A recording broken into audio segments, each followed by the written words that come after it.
Assignment 3.5.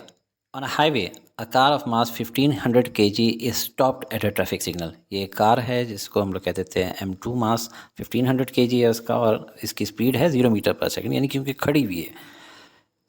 पीछे से एक पिकअप आती है जिसका मास हम उसको कंसिडर कर लेते हैं M1 2000 kg और उसकी स्पीड अभी नहीं पता, और वो पीछे से आती है और इसको हिट करती है।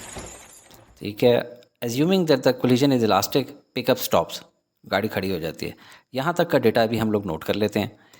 पिकअप का मास क्या है M1 2000 kg, कार का मास क्या है M2 1500 kg, pickup velocity before collision U1 ये मालूम करनी है, और कार की वेलोसिटी बिफोर कोलिजन आपको नज़र आ रही है U2 0 मीटर पर सेकेंड। जब कोलिजन हो जाती है फिर क्या होता है, पिकअप स्टॉप्स, पिकअप खड़ी रहती है जबकि कार आगे मूव कर जाती है विद स्पीड या वेलोसिटी 10 मीटर पर सेकेंड। तो हमने क्या मालूम करना है, U1 यानी पिकअप की वेलोसिटी बिफोर कोलिजन। तो अभी जो डेटा मजीद मिल गया है वो नोट कर लेते हैं। Pickup velocity after collision V1 0 metre per second, ये खड़ी हो गई है, जबकि कार की वेलोसिटी जो ब्लू कलर में कार में शो कर रहा हूँ उसकी velocity after collision V2 10 metre per second.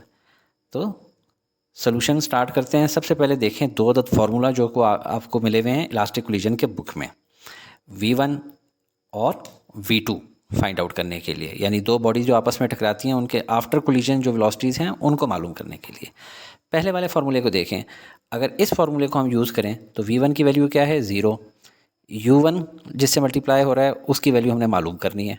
ठीक है, तो ये वाली टर्म मालूम करेंगे, इसमें U1 मिल जाएगा हमें, और यहाँ देखें U2 ये 0, ये भी 0 हो गया, ये भी 0 हो गया, तो सिर्फ इससे तो वैल्यू नहीं निकल सकती, तो लिहाजा ये वाला रूल आउट हो गया।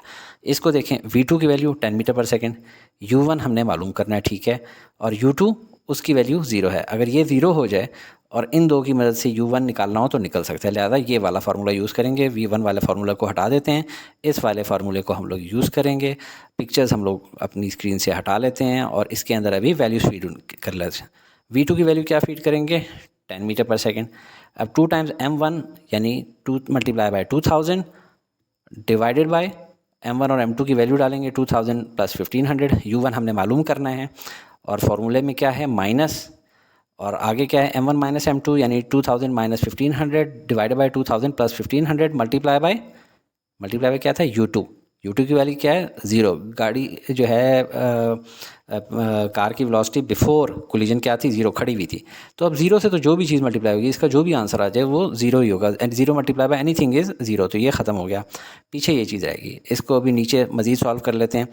10 इज इक्वल टू ये क्या हो जाएगा 4000 और ये 3500, 4000 डिवाइड बाई 3500 और U1।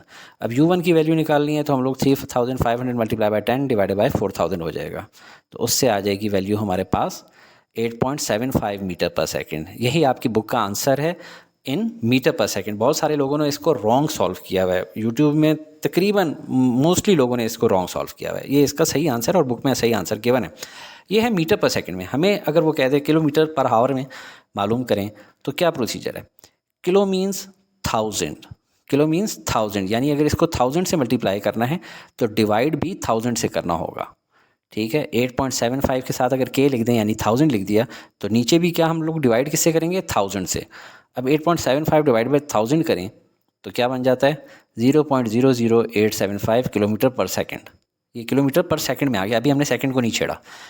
आप देखें 1 घंटे में कितने सेकंड होते हैं 3600 सेकंड्स होते हैं, यानी नीचे अगर आप 1 आवर लिख देते हैं यानी आवर लिख देते हैं तो इसका मतलब है 3600 लिखा है आपने, 1 आवर 3600 के बराबर होता है। तो अगर नीचे आवर लिख देते हैं तो ऊपर भी किससे मल्टीप्लाई करेंगे यहाँ पे 3600 से।